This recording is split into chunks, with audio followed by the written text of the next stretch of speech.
নমস্কার। মাঙ্গলিক নিয়ে আপনাকে ভয় দেখানো হয়, 2.5 লক্ষ টাকার যজ্ঞ করতে হবে, 1 লাখ টাকার পাথর না নিলে আপনার নাকি সম্পর্ক টিকবে না, কোনো কাজে উন্নতি হবে না। আসুন দেখে নিই মাঙ্গলিক অ্যাকচুয়ালি কি এবং কতটা ভয় পাওয়া যুক্তিযুক্ত, এবং কেপি অ্যাস্ট্রোলজি কি বলছে এবং আমি যে পদ্ধতিতে কাজ করি, বৈদিক, কেপি, নারী এবং সাথে বাস্তু এবং তন্ত্রকে নিয়ে যে লাইফটাই প্রতিকার করা হয় সেটা আমরা কিভাবে করি তার ছোট্ট একটু নিদর্শন দিয়ে রাখি। এই মনে করুন একটি স্যাম্পল চার্ট দেখা যাচ্ছে, দেখবেন এই যে ঘরগুলি দ্বাদশ, প্রথম, চতুর্থ, সপ্তম, অষ্টম, এখানে যদি মঙ্গল বসে থাকে তাহলে আমরা বলি মাঙ্গলিক।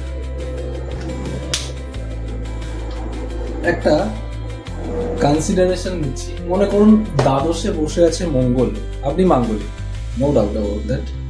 কিন্তু যদি সেই ব্যক্তি কোনো হসপিটালে কাজ করে, কোনো জেলখানায় কাজ করে, তাহলে সেক্ষেত্রে কি হবে? মানে আমাদের কর্মা অ্যালাইনমেন্ট টেকনিক কি বলছে, কেপি জ্যোতিষের ক্ষেত্রে আমরা কি করি, এই ভাবটা যদি আপনাকে ক্ষতি করছে, এটা 12th হাউস, এই 12th হাউসকে আমি কোনোভাবে যদি কাজে লাগিয়ে দিই, কেন আমি এই কথাটা বারবার শেখাতে গিয়ে বলেছি যে সার্জনের যে নাইফ, মানে যে অস্ত্রোপচার করেন যিনি, সেই ডাক্তারবাবুর যে ছুরিটি আছে সেটা একবার অপারেশনের কাজে যখন ব্যবহার হচ্ছে, সেটা কিন্তু আমরা তরি তরকারি, মাছ মাংস এইসব কাটার কাজে ব্যবহার করব না।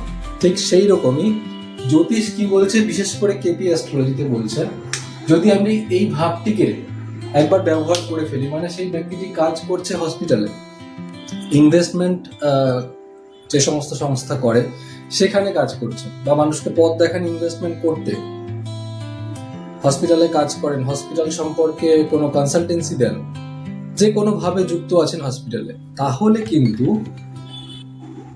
এটি আরো ভালোভাবে কাজ করবে। এই মঙ্গল কিন্তু পজিটিভ হয়ে যাবে, এই মাঙ্গলিক কিন্তু ততটা ক্ষতি করবে না। এই হচ্ছে পদ্ধতি। ভয়টাকে ভাঙা আমাদের কাজ।